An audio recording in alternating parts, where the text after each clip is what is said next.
Okay, so today I finally got the finishing touches for the my Polish Tantal.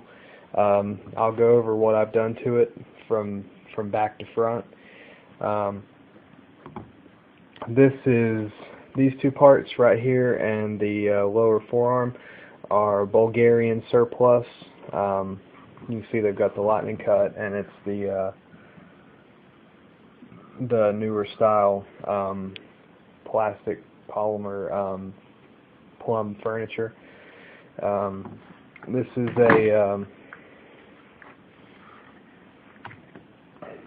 a Black Hawk 2-point sling. It's like $8 from Dick's Sporting Goods, I believe. For AKs, I really like the 2-point sling setup better because it controls the muzzle, keeps it from swinging everywhere, and you can still do shoulder transitions. It's not quite as expedient as a single point sling, but I mean, you're dealing with a lot more front weight on a setup like this than you would be on most ARs, so you end up getting a lot more swinging action. But anyway, from there, I've Duracoated all of the metal with HK semi-gloss Duracoat. I don't know if you can see it with this crappy camera, but right here on the barrel here, it's gotten hot and started chipping off. They make like heat-resistant Duracoat that you can buy, and if I'd have known that it was going to be an issue, I would have went ahead and got the more heat-resistant stuff. You can see here that I've dremeled a little recess into the dust cover / selector switch to enable me to have a bolt hold open, which that works great for when you have to, you know, show clear at a range or something. Doesn't really change the function of the gun when shooting. It's just it's easier for, you know, making sure that your gun is clear, and makes cleaning easier too. You can just kind of snake a bore snake through the bore without having to hold that open and everything like that. I've got some I believe this is a Polish plastic mag. I've got a Bulgarian, one of the brown Circle 21s, and I have a couple of these. Actually, I have more than a couple, but several of these Pro Mags that have actually proven to be extremely high value. Those of you in the AK-74 world know that magazines are getting increasingly hard to find, and these can be had for like $9 a pop on the internet. I believe they're like $13 shipped, so great value. And if you check out my other YouTube channel, JJ Tactical 762, I did a torture test on these magazines, and it stood up to basically everything I could think of to throw at it. So good mag. I won't do a full review on these mags in this video, but the front and rear tabs here are plastic. They're not reinforced by metal or anything. Basically, the only thing that's metal about this magazine is the follower, but it does serve to add 3 compliance parts to your rifle, and they're extremely lightweight. So, I mean, definitely check those out. They're excellent for practice mags. I doubt they'll have much collector value, but you know, that's not really what we're buying them for, or at least I'm not buying them for collector value. I uploaded a video like just last night about the Bushnell TRS-25. Excellent optic. If you want to put an optic on a AK, that'd be the way to do it. Put that on top of an Ultimac rail. This is the M1B, and you can see here that I have a flashlight mounted. That's the Voltor Scout mount, and that was the finishing touch that I got today. Excellent mount. highly recommended already. It keeps everything extremely close into the gun, and that is just as an extremely high quality piece. The flashlight is a Surefire 6P, which I don't even think they still make those anymore. I believe that's the predecessor to the G2, if I'm not mistaken. It's a 65 lumen light, which, I mean, it's a fossil, but you know, it still works, and it's been mounted on other firearms its entire life, so it's stood up to some abuse. So good light, not terribly bright, but you know, it was good when it came out. And that's basically it. You've got the I've left the standard Polish Tantal muzzle brake on there, which I had a Tapco muzzle brake on it for a little while, but it really just added too much weight for not nearly as much recoil reduction. With this muzzle brake on there, I mean, it makes rapid fire so easy. It's kind of hard not to rapid fire this gun. And just in case you were not wanting to believe that this was a Polish Tantal, there's the little selector switch on the side there. So yeah, I mean, this is a rifle that I've been working on for the past couple months,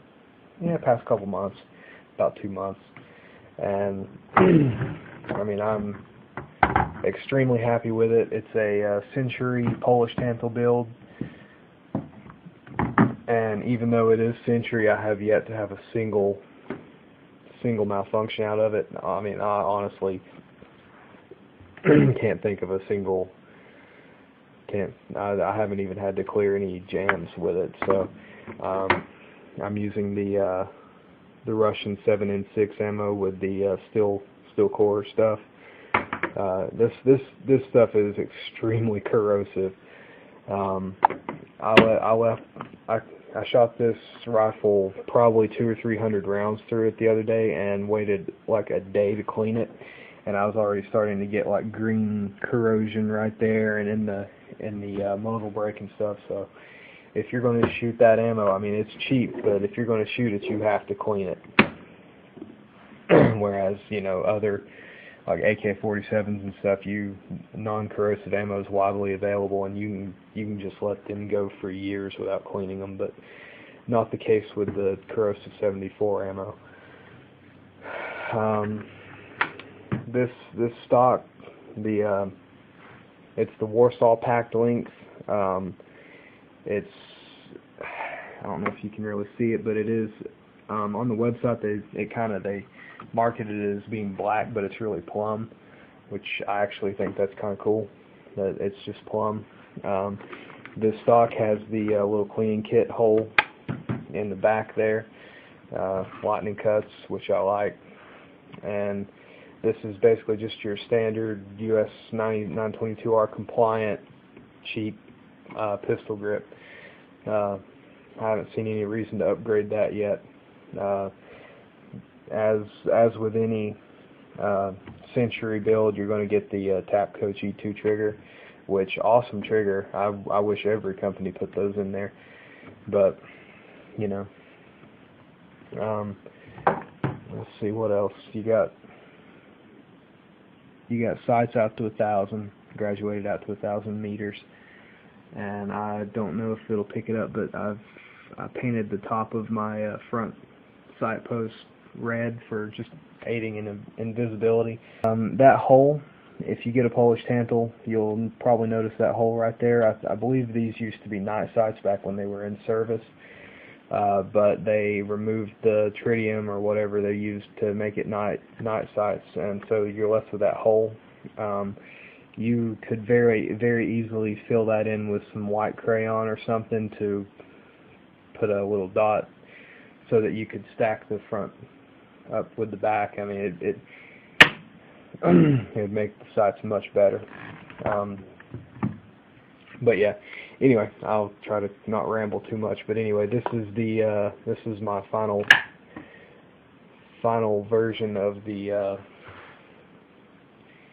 AK-74 Polish tantalizer. So is pretty much all I'm going to do to it. I may down the road sometime I may upgrade that light. I mean, it's getting a little dated, but other than that, this is my ideal setup. And one more thing I wanted to point out with the another benefit to having the Ultimax setup is when you're mounting an optic, you generally probably want to mount it back there, farther back to aid in balance of the weapon and stuff like that.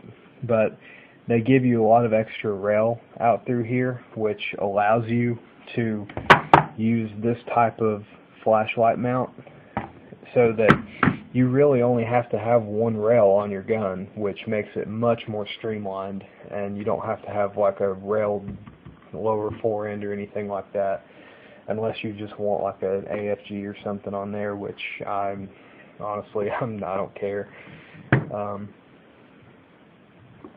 But yeah, I mean, I thought that was pretty cool. It's like you get one rail and it solves all of your mounting problems, which I think that's awesome. Very well designed. And you can see how close in that flashlight is mounted to the thing too. It puts it right in line. Let's see if I can get. You can see. I mean, it puts the rear of your flashlight right in line with your thumb. Makes it really easy to actuate it if you need to, and it doesn't actuate if you don't want it to. So. I mean, I know I'm probably going to get crap for this, but in my opinion, this is the optimum way of setting up an AK for nothing more, nothing less. This is the best way to do it, in my opinion. Your mileage may vary, but anyway, I'll catch you guys later.